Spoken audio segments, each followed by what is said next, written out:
Assalamualaikum warahmatullahi wabarakatuh. Welcome to a brand new video, ladies and gentlemen. My name is Arfan and thank you for joining me once again. Today's video is about how to deal with difficult people. It can be anyone, like your colleagues or the people that you have to deal with from day to day. It can be anyone that you work with or don't work with, stranger on the streets. How to deal with difficult people using example from the Qur'an. Now, the stories of the Prophet, the Anbiya of Allah SWT in the Quran, is a very good example for us, especially in terms of how we should act, in terms of how we should react when it comes to dealing with difficult people. There are many difficult people in our lives, and we will continue to face them until the day we return to Allah SWT. Difficult people can be as your spouses, can be as your children, can even be the people that you work with, or can even be a close companion. Okay.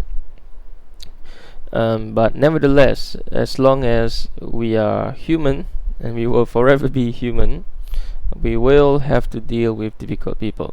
Sometimes we are the cause of difficulties towards other people. And so, first things first, we should always reflect. Are we making things difficult for other people?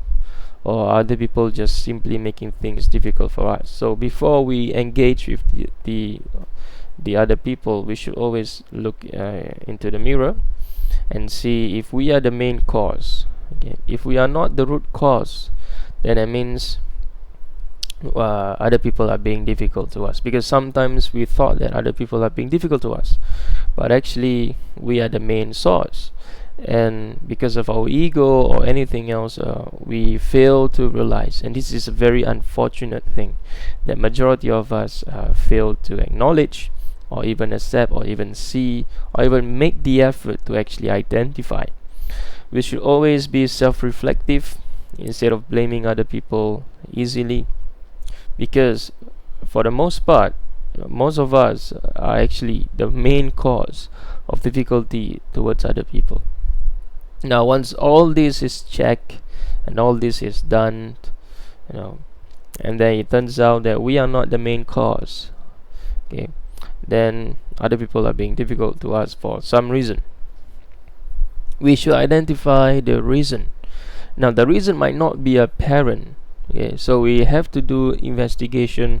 We have to engage in all these things in order for us to find out, and not just find out based on the basis, to actually firmly identify what is causing this issue. Okay. For example, I'll just give you a common example. In your workplace, okay, your colleagues are being difficult towards you. What is the main reason? It could be that you're making life difficult for them, you fail to do certain things, and then it gets into a domino effect, and it is causing difficulties to your colleagues. Then you are the root cause, then you should fix this issue. But if you're at the receiving end, then try to put yourself in their shoes. What is causing them to do all these things? It could be anything. It could be that they're having a bad day, they just had an argument with their spouses, or they just wake up on the wrong side of the bed, or they're just lazy and they're not doing anything, and it is causing a ripple effect, a domino effect, and you are affected at the other end. The first things first is we shouldn't erupt. We should always control our emotion. We should approach the person privately. If you identify that it's actually that person who actually is causing the issue. If it's not that person, then you should identify who. Walk up to that person before you even complain to other people. Try to understand the situation, what is causing difficulties, and to approach this with good adab, with good manners. We shouldn't approach things harshly. We shouldn't approach anyone harshly. We shouldn't jump to conclusion. We should always speak, with good intention. Always keep an open mind. Now, even though we know if that person is just trying to make up excuses, okay, that gives us no platform in any way, shape or form, okay, to actually embarrass that person. Because if you embarrass that person, even privately, if you embarrass that person, that person will never work with you, because the main goal is to actually identify and resolve the issue, okay, not to attack someone personally, even though it derives due to personal negligence, okay, but our intention is not to attack someone personally, okay, in any way, shape or form. We just want to resolve the issue, and we want to get it done, okay. Go the extra mile and even help that person if need be, okay. Now we should have the stories of the Prophet, okay. In all the stories of the Prophet of the Quran, the Prophet, the Anbiya of Allah, the Messenger of God, okay, they are leaders. They are leaders of their community. They lead their people from the front, okay, and not just pushing the people from the back, okay. For example, the story of Dawood, okay, David and Goliath. David was the leader, okay. In the story of the Prophet Muhammad SAW and the Quraysh against the Quraysh people, okay. Muhammad SAW was the leader of his tribe, of his companion, amongst his companion, okay. In the story of Isa ibn Maryam and the people, okay, if you know the history, okay, he was the leader of the community of the Hawariyun, okay. So all the prophets of Allah subhanahu wa ta'ala were noble people. They were leaders. They were good in their speech, okay. And the life of Rasulullah sallallahu alaihi wasallam is you should read the seerah. You should read the biographies of the Prophet sallallahu alaihi wasallam. The way he dealt with people, he dealt with kindness, he dealt with mercy, okay. He was good in his speech. He never erupts. He never diss people. He never embarrassed people. He always tried to put himself in the shoes of others and try to understand them, communicate to their level, okay, so that they can understand you. This doesn't mean that you are actually thinking the other people is not smart, but in order to help them understand, okay, so that they will no longer be ignorant.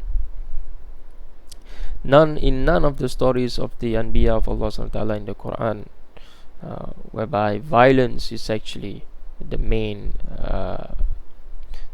solution. In fact, violence wasn't even the solution, okay. The tribe of Lut alayhi salam, okay, he consistently make dua to Allah subhanahu wa ta'ala, and this goes to the tribe of the Prophet Noah alayhi salam.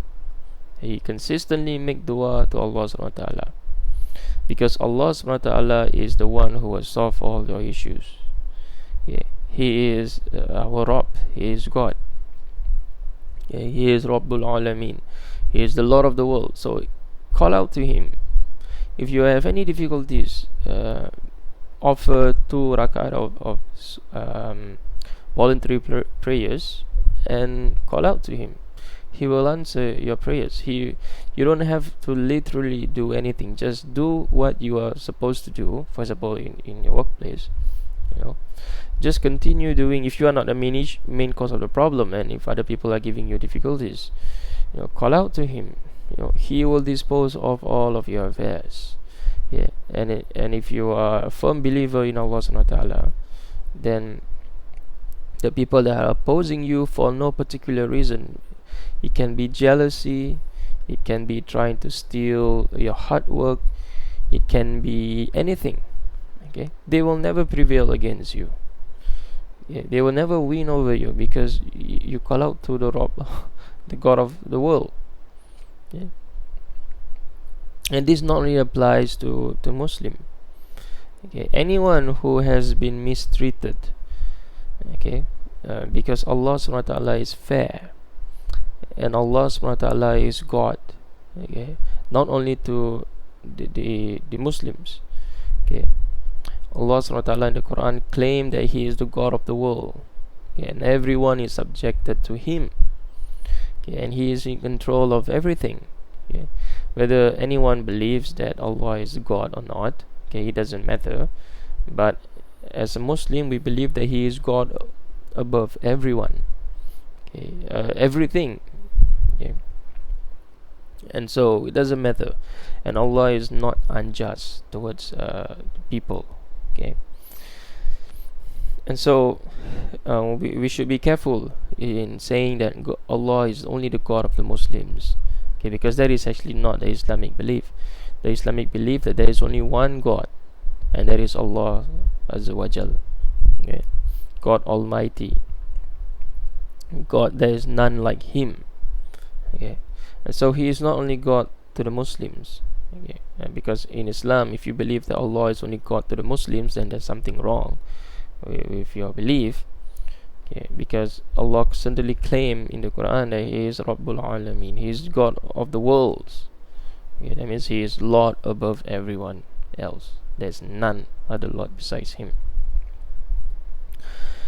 And so how do you deal with people then?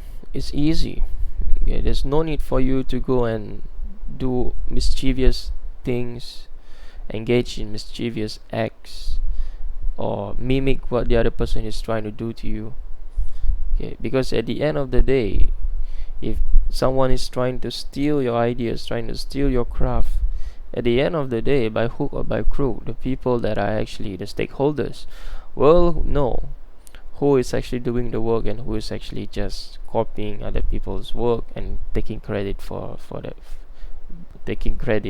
themselves when they actually don't do the work. And so you don't have to do anything, okay. All you have to do is raise your hand and make dua if you're a Muslim. Offer 2 rakat of voluntary prayers, and Allah subhanahu wa ta'ala will solve all your issues. There are many times in life whereby people have intended harm, okay, verbal harm or physical harm. At the end of the day, I have yaqeen of Allah subhanahu wa ta'ala. I put my trust in Him, okay? And all the issues were resolved because He is the best disposer of affairs. People can plot and plan, but He is the best of planners, okay. The people, the Quraysh, plot and plan against the Prophet sallallahu alaihi wasallam, okay. The Bani Israel plotted and planned against Prophet sallallahu alaihi wasallam.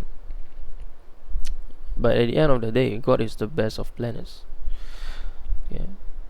And as a Muslims, the best thing that you have, the best so-called what's that, for lack of better word, okay, the best tool that you have is actually your dua, your prayers, okay, your supplication, okay. And obviously you have to meet the conditions for dua to be makbul, for dua to be accepted, okay. Once the conditions are met, the 5 or 6 conditions are met, then alhamdulillah, you don't have to worry. You don't have to worry. One of the conditions for your dua to be met is to make sure that you eat from the halal means. A lot of people make dua, but they don't follow the procedure. They never take care of the food that they eat. They never follow the adab of how Rasulullah SAW actually make dua, the sunnah of making dua, okay. And so their prayers are not answered, and then they grow impatient of Allah subhanahu wa ta'ala, and then they go and do all sort of things, whereas they did not see that they are actually being tested on how yaqeen they are, okay, how consistent they are in their dua towards Allah subhanahu wa ta'ala. One example is the Prophet Ibrahim alayhi salam. He make dua for many years, okay. For many years he make dua, and then he finally have a zuriyat. He finally have children, okay. Nuh alayhi salam consistently make dua, okay, consistently make dua for so many years. He make dua he give da'wah, hoping that Allah subhanahu wa ta'ala will guide his people for so many years. He never give up. And we don't even live as long as Nuh alayhi salam. And yet most of us make dua for 1, 2 weeks, 3 weeks, 2 months, 3 months, and then we give up. Okay. Where is the patience? So we should look at ourselves. And there's a reason why some of our du'as are not accepted, and so we should always look at ourselves first. Okay. And the reason why, the wisdom behind some of our du'as are not accepted is because Allah subhanahu wa ta'ala wants us to go back to the sunnah. Because once we go back to the sunnah, we are actually doing things right, and through it He will have mercy upon us. So we have to work hard. Even making dua is easy, but fulfilling the conditions is difficult. Because if it's easy, then once we make dua, our prayers are answered, then we would have gone astray. So it is from the mercy of Allah subhanahu wa ta'ala that actually withheld from giving us on what we ask of Him, from Him, so that we can actually consistently engage in prayers, consistently engage in worship, ibadah, consistently do all these things. And then once we've done this consistently, then it becomes like, if we do not do it, then we don't feel right. Okay, like for example, making salah consistently. Once we get into the habit of making salah, praying 5 times a day, and if we don't do it, and if we don't do it on time, we won't feel right. And so sometimes when we make dua, as a Muslim, when we make dua, we expect our dua to be answered immediately. And then when God did not answer our dua immediately, okay, we grow impatient, whereas we don't even pray 5 times a day, ya akhi, ikhwan. So we always have to look at ourselves. Out of the mercy of Allah subhanahu wa ta'ala, He will grant us. Okay? And He will grant us. He grants whomever He wills. Okay? But that doesn't mean that we should hope for that. We should always follow the procedures of making dua. We should always make sure that we take care of our salah, we take care of our speech, we eat from the halal means, okay, and we avoid all these gray areas. We avoid all these gray areas in our practices, and we make sure that we are free from riba, usury. There's a difference between trading and riba. God has allowed trades but has forbidden riba, usury. So we should inspect where we get our wealth from, how do we act against people, our speeches, are we God conscious, our salah, the way we make wudu, are all these perfect and in sync with the Sunnah and the Qur'an? If they're not, then we should fix them. And this is what I meant by being self-reflective. And we also need body, body that will actually help us identify all these things that we are lacking. Because sometimes when we look at ourselves in the mirror, we see nothing but perfectness. But through the eyes of other people, we are actually far from it. And so we really need to find someone that will actually love us sincerely for the sake of Allah subhanahu wa ta'ala, and actually wants us to be amongst the Ahlul Jannah, from the people of paradise. And we should surround ourselves with these people, and mostly these people that we want to surround ourselves with are people that will give us constructive criticism. We wouldn't want to surround ourselves with people that always say, everything is good, it's perfect, there's nothing wrong, because wallahi, they don't care an inch about you. We want to surround ourselves with people that will challenge our intellect, that we will get into debate, whereby we lay out the Quran and the Sunnah, Okay.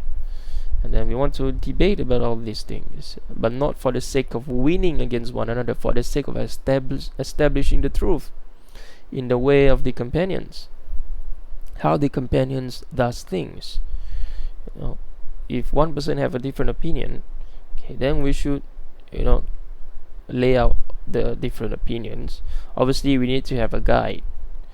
Okay, we cannot just be speaking things out of nothing. No, you need to have your sources, your citation. You need to do it academically.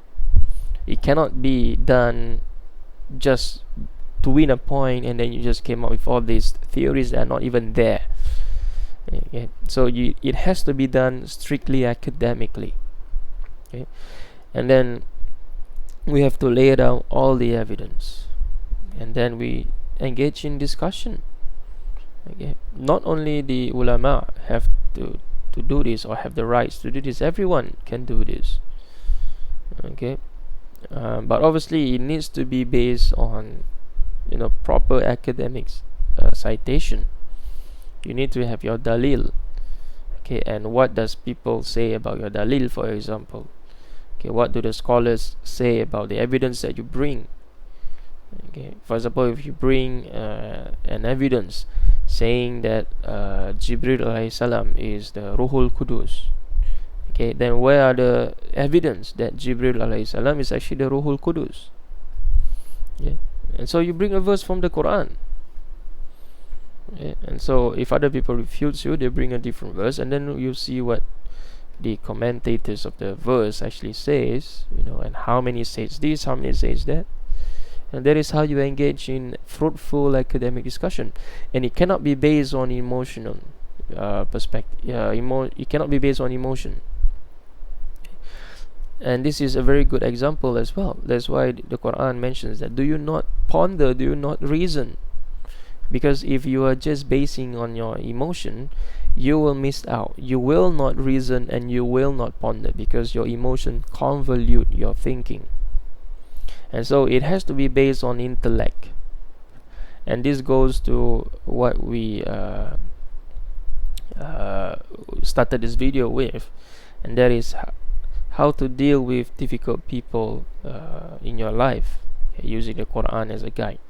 For example, if in your workplace, okay, if you disagree with someone on a certain point, it must be based on intellect. Okay. It cannot be based on emotion. Okay, for example, if you have been involved with a certain project, and then there's a huge meeting, for example, okay, and then someone else is taking your place, okay, because you've been deemed that, oh, because you are new here, and that person has been here for a very, very long time, and because that person has been here for a very long time, then that person, you know, have more experience than you and things like that. Okay, and so that person is much better equipped, in a sense, okay, to be in the meeting, okay, to solve the issues, or it can be anything. It can be about solving the issues or getting a new project, something like that. Okay. And you know that you've been doing all the back end work, you've prepared all this and all that, and for some reason you feel that you should be invited, okay, and you've earned a place because you've been here for a few months, and then you've actually made a lot of differences, whereas this person has been here for 10 years, and the problem has been there for so long, and this person has not been, you know, involved, or had not taken the initiative to go and resolve the issue. Okay, and now this person has been brought on board, okay, thinking that this person has all the experience to do this. You know, there's no need for you to be jealous over this or to cry over this. You know, there's no need for you to be upset. There's no need for you to be, there's no need for you to feel anything. Okay, you have to realize that the objective has to be clear. Okay, and the reason why you're not involved. Okay, if it's been fairly told to you, okay, and you've done all the work and other people actually taking credit for it, there's no need for you to fret, because at the end of the day, Allah subhanahu wa ta'ala will demonstrate, okay, that you are the one that actually does all the back end work, and this person is just claiming credit, or just being there in the presence of the bigger superiors and things like that, giving the impression that this person is actually involved with all the back end work, whereas this person is just not involved at all. Okay. At the end of the day, ya akhi, Allah subhanahu wa ta'ala will reveal, okay, will unveil this whole situation. Okay. You don't have to worry at all, because many times I've been in this position, okay, in my life. I mean, not only based on work, but anything. Okay, at the end of the day, the person that is supposed to know eventually did know, okay, that all the back end work comes from me and not from the other people. Okay, even though at first they claim credit and things like that, but when there's actually an issue, okay, and when that person is asked to resolve the issue, that person basically doesn't know anything. Okay, and so at the end of the day, Allah subhanahu wa ta'ala He's fair. Okay, and we are ourselves unjust towards Him, but He's never unjust to His slaves. Okay, and we are His slaves. He is never unjust to us. Okay, and this is also part of the test of Allah subhanahu wa ta'ala. Okay, so that we would turn to Him. Okay, seek refuge from Him, because we recite this verse every single day, ya akhi. Okay, we recite it in every single rak'ah of our salah, 5 times daily. Okay, in our salah. Okay, you are the only one we worship, and you are the only one we ask for help. And so we recite this verse every single day, and so Allah subhanahu wa ta'ala wants us to seek His help. And the Prophet Abraham mentioned when he was thrown into the fire, okay, he doesn't want anyone to help besides Allah subhanahu wa ta'ala. And that is a good example that we can learn from the Qur'an. We don't want to consult our peers and anything like that. We just want Allah subhanahu wa ta'ala to assist us. And some people thought that if you don't consult this person, that person, to intercede, no, not that there's anything wrong to intercede, as long as this person is alive, obviously, and can intercede, have the will and the power, the ability to intercede on your behalf. But at the end of the day, Allah subhanahu wa ta'ala is the best of planners. He will literally arrange, okay, the movement of the people around. He will arrange, and so that the truth be unfold. Okay, so you don't have to worry so much when it comes to this, because as long as you maintain your salah, you are steadfast in your prayer, okay, you give alms, you give sadaqah, you give charity, you make dhikr of Allah subhanahu wa ta'ala, you have yaqeen, okay, firm yaqeen of Him, you have faith in Him, okay, and you are consistent in your approach. It cannot be that today you pray 3 times, the next day you pray 4 times, the next day you pray 5 times, the next day you pray 1 time, the next day you don't pray at all. It cannot be like that. It has to be consistent, and consistency is very difficult to build. Okay, and so how to build consistency, especially when it comes to praying, is seek Allah's help. Make dua to Him. Make dua to Him so that we will be consistent in our salah. And He will arrange things for us so that we will be easy to make salah.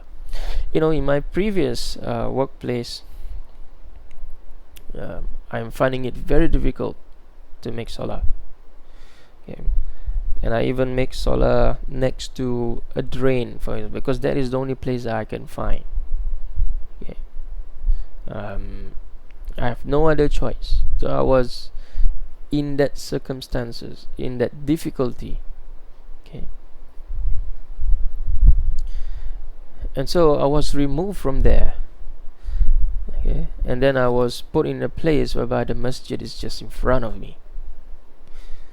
Now, that is from the mercy of Allah subhanahu wa ta'ala. The masjid is just literally, just in front of me, like 5 meters or 10 meters actually, 10 meters from the place where I am. That is from the mercy of Allah subhanahu wa ta'ala. Everything is arranged by Him, and if you are really yaqeen, if you are really consistent, if you really treat your religion seriously, okay, and this is what most of us should reflect on. Religion is not something that we practice because it is convenient to us, and then we ignore the parts that are not convenient to us. Like, for example, some sect among Islam only prays 3 times a day, okay, or 2 times a day even, according to the different branch of that sect. I'll not mention who, but if you know, you know. Okay. They do not pray Fajr, and they do not play Isha. They do not play Isha, and they do not pray Fajr, because it's very difficult for them to wake up in the morning. Okay, and at night they're really tired, because in some countries you pray Isha around 10, 9 p.m, 11, depending on the daylight savings. And so it's very difficult because you're already sleepy, it's already at night, okay, and then you have to wake up early for Fajr, Whereas we have a sunnah, okay? We have a sunnah, and that is, if you pray Isha and you pray Fajr in the masjid, it is as if you have prayed the whole night. Okay. And so the dalil must be there. And some people avoid the sunnah at all costs. Okay. Again, I will not mention who, but if you know, you know.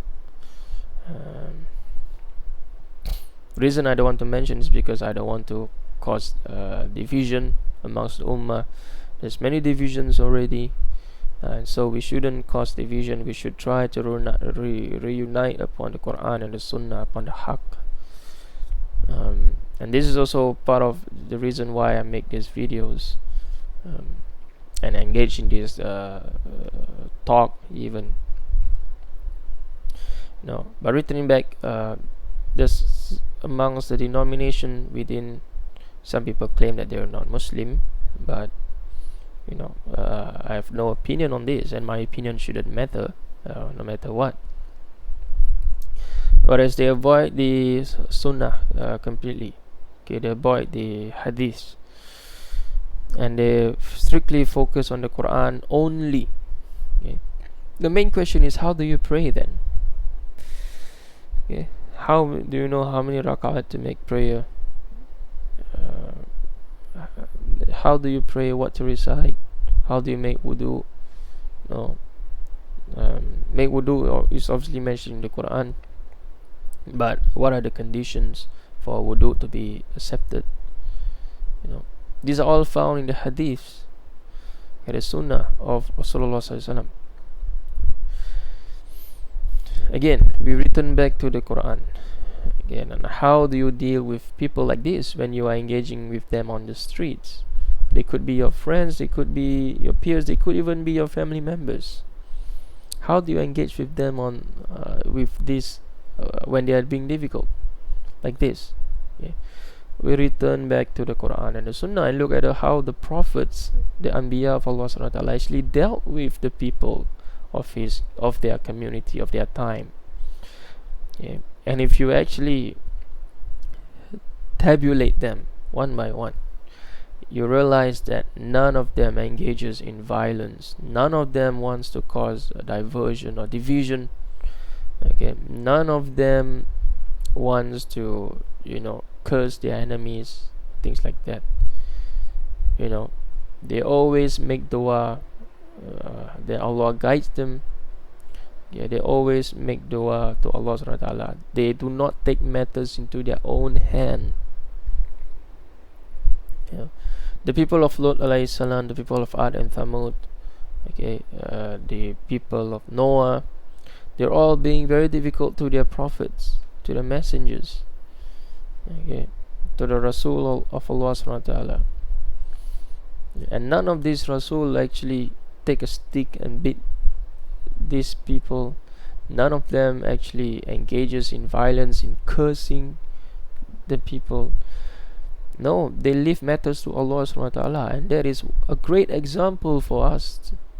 Okay, we should not take matters into our own hand, because mostly when we do this, okay, the blame is on us. We should have patience. We should not curse other people or use foul languages, vulgarities. This is absolutely detested in Islam. When the Quraysh took a stone and smacked Rasulullah's head until he bled, he could have cursed them. He could have cursed them, but he did not. He could have even cursed them in his heart, but he even did not. When Prophet Moses, when Musa alayhi salam was having a commotion with the Egyptian, with the Israelites. Okay, the Israelites actually shouted or revealed that actually Moses was the one who killed the Egyptian. The previous time they met.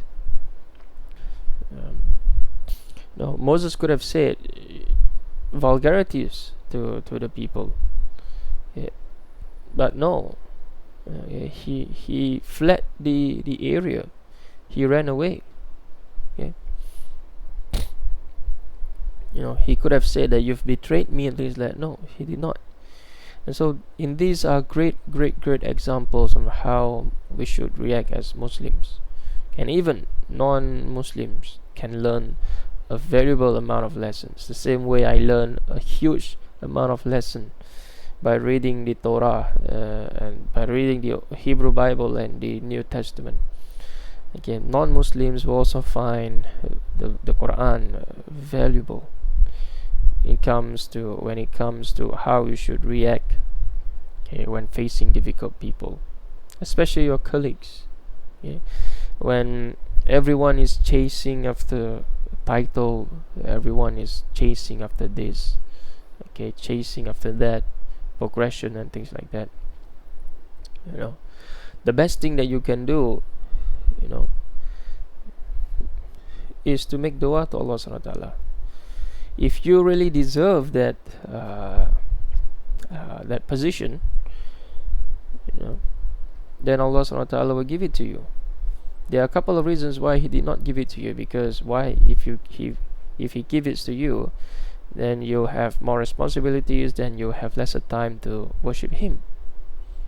Whereas He puts you in a position whereby you have ample of time to focus on Him.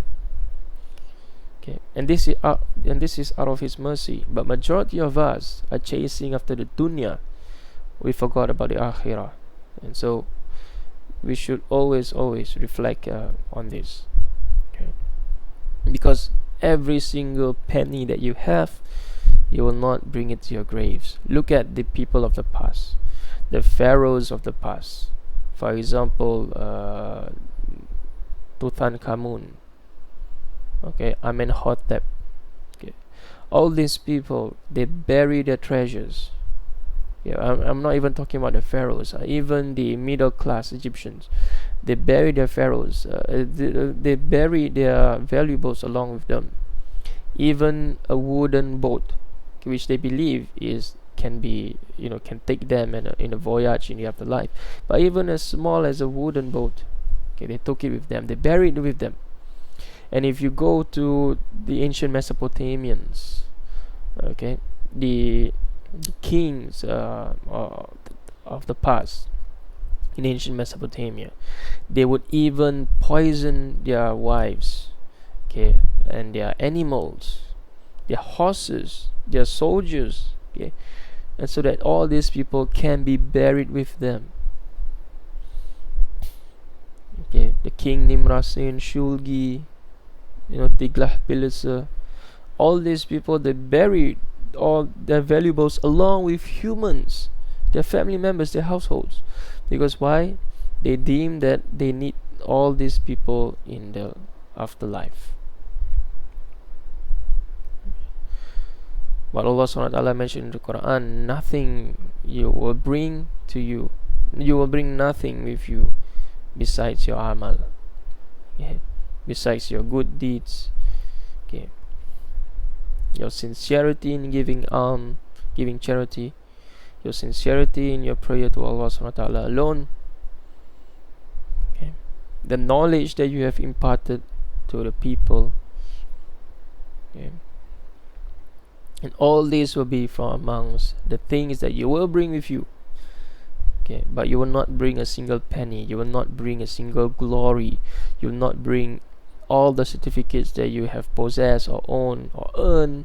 You will not bring your PhDs, you will not bring your PSLE result, you will not bring anything, okay, besides your good deeds, okay, the knowledge that you have imparted to people,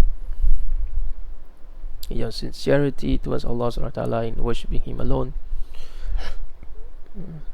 And so, ladies and gentlemen, there's so many things that we should look at.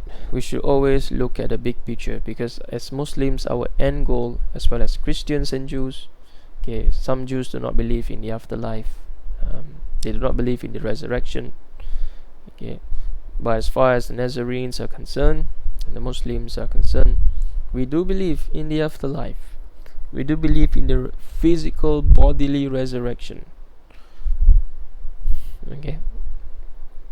This body that have been consumed by earth, okay, will replenish itself, and we will be raised physically, not spiritually. And this is a very, very important thing. It will be a physical resurrection, okay, bodily resurrection, not spiritual, okay, not in a dream or not in a pleroma, Sophia, okay. And we will be raised. This is according to the Islamic belief. And so we will not bring anything that we possess in this dunya, if you really think about it. Okay, we will not bring anything. And so there's a bigger picture, and we should always trust in the plan of Allah SWT, in what He has instilled for us. Some of us will not see, will not realize, and some of us will never see, will never realize, because some of us have not been given wisdom, and some of us have been given wisdom, okay. And wisdom, when we say given wisdom, we are not talking about given wahi, okay. No one will receive revelation. The Prophet Muhammad SAW was the last, okay, and there will be no prophet or rasul, okay, no messenger or prophet after him. So all these people in the subcontinent who claim themselves to be, prophet but not messenger, where's their dalil? Okay, again, I'm not mentioned, but if you know, you know. So when we're talking about inspiration, human beings will continue to receive inspiration, okay. But as far as claiming yourself a prophet or anbiya of Allah SWT, that is against the Qur'an, and the Islamic tradition. And so these people are false prophet, like Musaylama. These are false prophet who claim for themselves for whatever reason, even though I know the reasons, but I'm not narrate to you, okay. And those people who claim themselves to be wali, who claim themselves to be spiritual leader, who claim themselves to be this, who claim themselves to be that, we do have to be careful. We do have to be cautious, Okay, because if they are really a wali of Allah subhanahu wa ta'ala, then this is what the, these are the criteria. If they are really the Mahdi, then this is actually the criteria that we have according to the Sunnah. Yeah. If you don't fulfill this, then khalas, you are an imposter. You are fake. Literally, that's what you are. And so, ladies and gentlemen, without dragging this conversation too long, I know we're straight off topic, like all our videos. With straight off topic, it's very difficult to stick to one topic, and that is not my style. I like to dive into this topic, that topic, and I think it makes for a more interesting conversation. Because personally, I can't even listen to someone speaking about the same topic for a very long time, because it's just a waste of time, in my opinion. Unless you get into the details, like for example, when I do a video about the New Testament, this and that. There's a different goal and purpose. So anyway, returning back to the topic, the main topic I began this video is how to deal with difficult people using examples from the Qur'an. And read the stories of the Prophet. Ibn Kathir has a book on this. Check it out. Published by Darussalam, published by Idara, published by a lot of publications. You can even read them online. Okay, nowadays you can find PDFs online that people uploaded. But I'm not saying that you should, because some of these are pirated copies. That is why I have books behind me, because I do want to, because it takes money to publish all these works. The authors needs to write them, and some authors actually spend their entire life working on it. So the least that you can do is actually to support them this way, and inshallah through it, Allah will have mercy on you, because you are actually seeking knowledge, and that is from amongst the commandment. Okay, as a Muslim, we should seek ilm. Okay, that is the dua of majority of the Prophet. Okay, in the Quran as well as in the Islamic tradition. So anyway, ladies and gentlemen, we should make dua to Allah subhanahu wa ta'ala. We should not be bothered by what people say, what people try to do and try to provoke us physically or verbally. We should seek protection from Allah subhanahu wa ta'ala, because if we react, meaning we have fallen into the traps of the shayateen. Okay, because the shayateen, the shaitan, the devil, wants to cause us difficulties, because once we react, things get escalated. Okay, but once we are patient, okay, and no matter what people do to us, we bear patient, and Allah will be with us, because Allah is with the patient ones. Yeah, and this is in the Quran. So whatever people say or try to do or try to provoke us, okay, we shouldn't react. We should just continue to do what we do. Okay, seek help and protection from Allah subhanahu wa ta'ala, because after all, He is the best of protectors. Yeah, who is there besides Allah that can do harm to you if Allah wishes to protect you? Okay, and who is there that will not be able to harm you if Allah subhanahu wa ta'ala wishes not to protect you? Yeah, may Allah subhanahu wa ta'ala always protect us from harm, protect us from evil doings of the shayateen, protect us from those people who tie the knot and blow into it. Okay, protect us from the people who try to mislead us, protect us from the people who try to tarnish us into Jahannam, and protect us from people who are actually close to us, okay, but in turn try to attack us, okay, bring us down. And these are from amongst the ghaib, from the unseen, and that we will never know unless Allah subhanahu wa ta'ala revealed it to us. And so we should seek protection of Allah subhanahu wa ta'ala, okay, from the shayateen, from amongst jinn, and from also amongst mankind, because there are many smiling shayateen around us, okay, and we do not know who they are, okay, but we do not need to know. We just need to make dua that Allah subhanahu wa ta'ala protect us from all these people and remove us from these people, or remove these people from us. Okay, there's no need for you to find out who is the human shayateen and what are you gonna do. Okay, even if you find out, what are you gonna do? Stay away from them. La, the best, easiest thing to do is to make dua to Allah subhanahu wa ta'ala so that these people will be removed from us, or we will be removed from them. Okay, either way, that's what we want. Okay, but we don't want to stir up a commotion with people. We don't want to confront people in their face, embarrass them, because that is not from the Quran and the Sunnah. Anyway, ladies and gentlemen, I'll see you on my next video, and inshallah my next video will return back to the Torah, the Hebrew Bible. I've been advised to stop calling the Hebrew Bible Torah, but just to clarify, I don't mean the Torah that Allah subhanahu wa ta'ala revealed.